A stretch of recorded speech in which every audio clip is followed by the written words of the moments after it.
यह कहानी एक गांव की है जिसका नाम था रामपुर। उस गांव के लोग बहुत ही सीधे साधे और सच्चे थे। उसी गांव में दो बहुत ही सच्चे दोस्त रहते थे।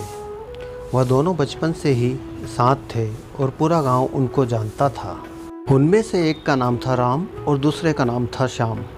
राम थोड़ा दुबला पतला था और श्याम अच्छा हट्टा कट्टा था और दोनों में बहुत गहरी मित्रता थी। वैसे तो गांव बहुत ही अच्छा था, गांव के लोग भी अच्छे थे, लेकिन उस गांव में पानी की बड़ी समस्या थी। वहाँ के लोग दूर पहाड़ी से पानी लेकर आते थे, तब जाकर गांव में पानी आता था। एक दिन यूं ही बातें करते करते राम और श्याम दोनों गांव से बहुत दूर निकल आए। जब दोनों शाम को गांव वापस लौट रहे थे तो उन्होंने देखा कि कुछ औरतें आपस में झगड़ा कर रही हैं। तो दोनों उनके पास जाते हैं और पूछते हैं कि आप आपस में क्यों लड़ रहे हो। तो एक औरत बोलती है कि मैं इतनी दूर से पानी भरकर ला रही थी और इसने मेरा पानी गिरा दिया। जैसे तैसे करके राम और श्याम ने उन औरतों को समझाकर लड़ाई को शांत करवा दिया। फिर औरतें अपने अपने रास्ते निकल गई और वो दोनों गांव की इस पानी की समस्या को लेकर चिंतित थे और वे गांव वालों के साथ मिलकर सरपंच से मिले और बोले, सरपंच साहब, गांव के लोगों का सारा वक्त पहाड़ी से पानी लाने में निकल जाता है और बाकी के काम का समय नहीं मिल पाता है। आप इस पानी की समस्या का समाधान कीजिए।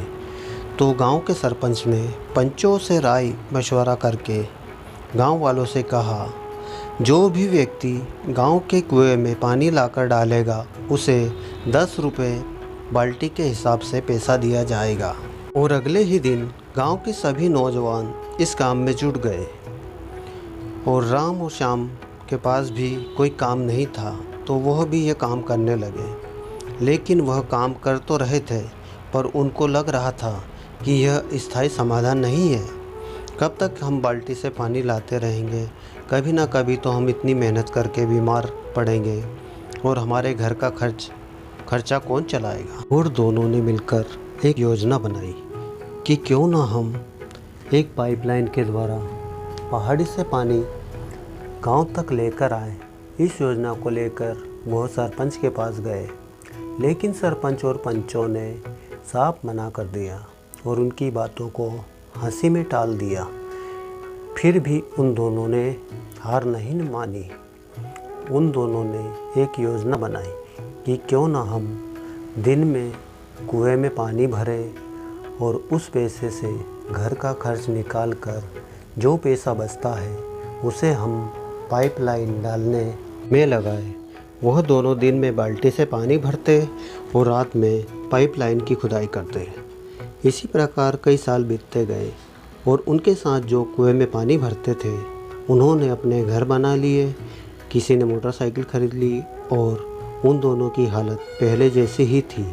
वह अपनी पाइपलाइन को गांव में लाने के लिए लगे हुए और एक दिन ऐसा आया कि उनकी पाइपलाइन का काम पूर्ण हो गया और उन्होंने उस पाइपलाइन की टोटी अपने घर में लगा ली, जिससे वह उस पाइपलाइन का पानी कभी भी बंद और चालू कर सके। उस पाइपलाइन से पानी आना शुरू हो गया। पूरा गांव इस चमत्कार को देखकर हैरान हो गया कि यह इन दोनों ने क्या कर दिया। इतनी दूर से ये पानी अपने आप कैसे आ रहा है। और फिर सरपंच ने उनका सम्मान किया। लेकिन धीरे धीरे जो गांव वाले बाल्टी से पानी भरते थे उन लोगों की तबीयत खराब रहने लगी और कुछ लोगों ने बिस्तर पकड़ लिया। लेकिन राम और श्याम अपने घर टोटी चालू करते और गांव वालों से पैसे लेते और घर पर आराम करते। दोस्तों, इस कहानी से हमें यह पता चलता है कि मेहनत के साथ हमें अपने दिमाग से भी काम लेना चाहिए। अगर हम अपने दिमाग से काम लेते हैं तो हमारी मेहनत कभी जाया नहीं जाती और हमें आगे बढ़ने से कोई नहीं रोक सकता। दोस्तों, आपको हमारी कहानी पसंद आई हो तो हमारे चैनल इंडियन धाकड़ को लाइक कीजिए, सब्सक्राइब कीजिए और शेयर भी कीजिए और अपने प्यारे प्यारे सुझाव भी हमें कमेंट बॉक्स में दीजिए। धन्यवाद दोस्तों।